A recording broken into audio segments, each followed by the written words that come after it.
Welcome students. We had already started with this topic rural development in your last class. So we would continue with the topic further.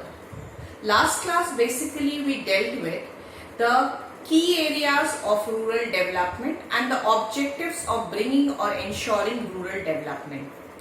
We got to know that it is very important for us to diversify agriculture as well as equip the rural sector with proper infrastructural facilities in terms of health facilities, educational opportunities. It is equally important for us to set up proper means of transportation, bring effective implementation of the land reform programs, and now we are going to begin with the first and the most important topic related to the development of the rural economy, that is rural credit. So what is rural credit? As we know that the people residing in the rural areas are basically engaged in agricultural activities, and those engaged in the non-farming sector are basically practicing activities like trading, manufacturing, small-scale cottage industries, shopkeeping, transportation, etc., etc. And it is very important for us to ensure that these people have adequate finance for taking up any self-employment opportunities either for agriculture or non-farm agricultural activities. And since most of the people in the rural areas are financially weak, do not have adequate means of credit, they depend upon the informal agents of credit who are highly exploitative. And hence we need to make sure that the rural people have access to safe, secured and affordable credit facilities in order to facilitate the process of rural development. So rural credit plays a very important role in enabling the farmers to pick up their agricultural activities, purchasing of agricultural tools, machines, bringing or setting up irrigation facilities, purchasing seeds, fertilizers or any other agricultural inputs. Now we need to make sure that the farmers are having easy access to cheap and affordable credit which are non-exploitative. Now we'll take up the different sources of rural credit. Now the sources of rural credit. Basically there are two main sources of rural credit. Non-institutional sources and institutional sources. Let us first deal with the non-institutional sources of rural credit. The word itself, non-institutional.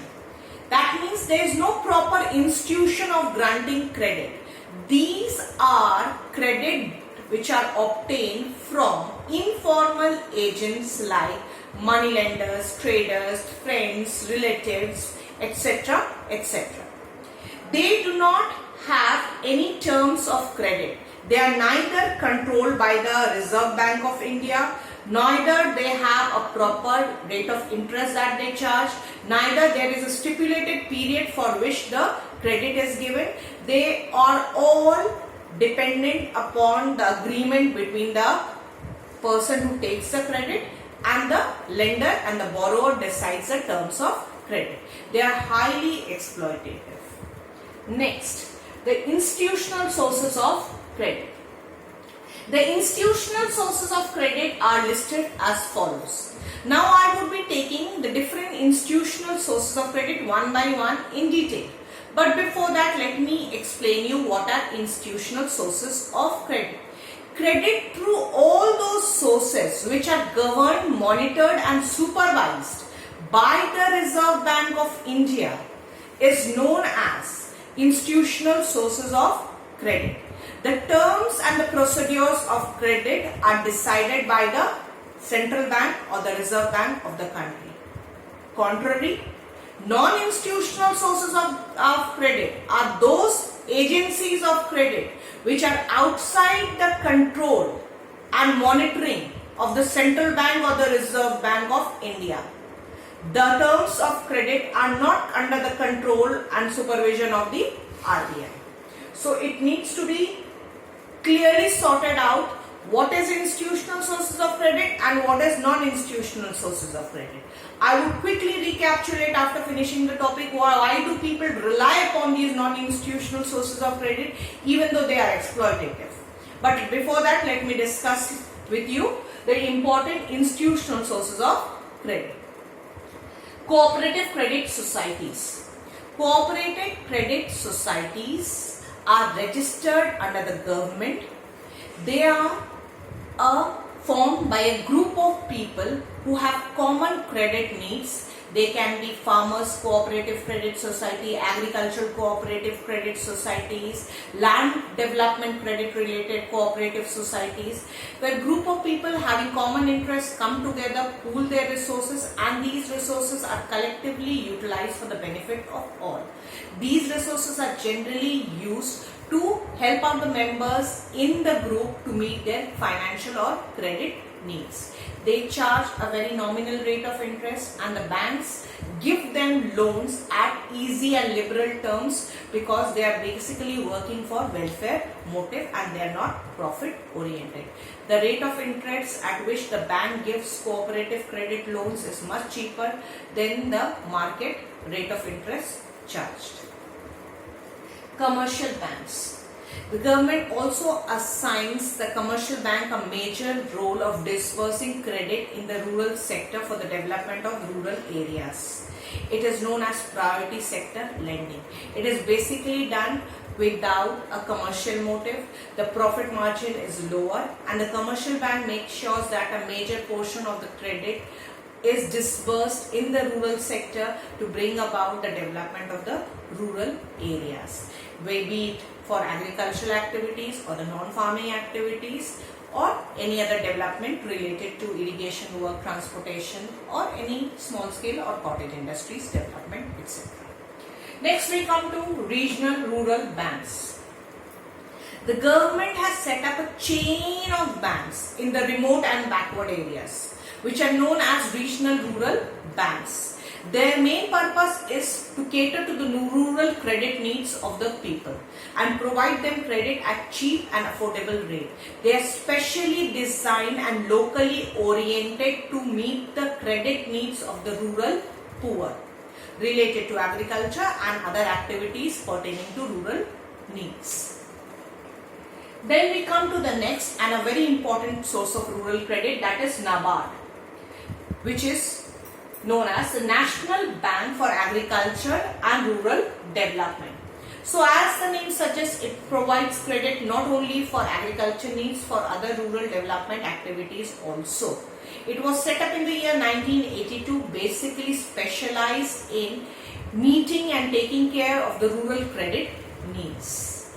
It provides loan for setting up irrigation facilities, encouraging farmers to buy agricultural tools and assets, to pick up modernization and mechanization of agriculture, to buy agricultural tools like tractors, harvesters, threshers, combines, etc., etc. Encourages the development of setting up small scale cottage industries to provide subsidiary employment opportunities, and thus NABARD has come to play a very important role in the development of rural economy. Last, self-help group.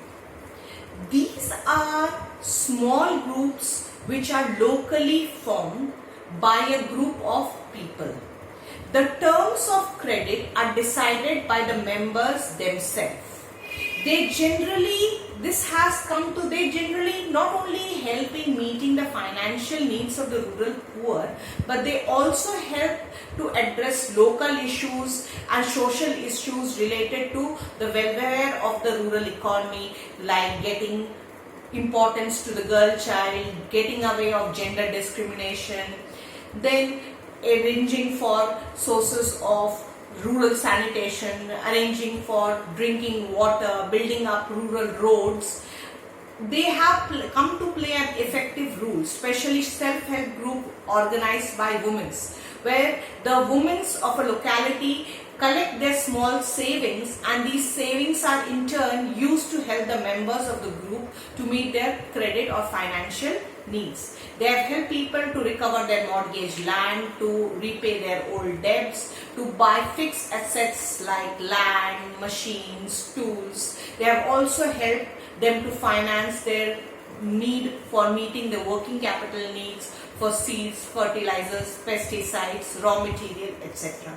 So these self-help group have emerged as an important source of rural credit in the modern times, as the terms of credit are not dictated by the central bank or the RBI. They can be locally managed as per the convenience and the needs of the rural people of a locality.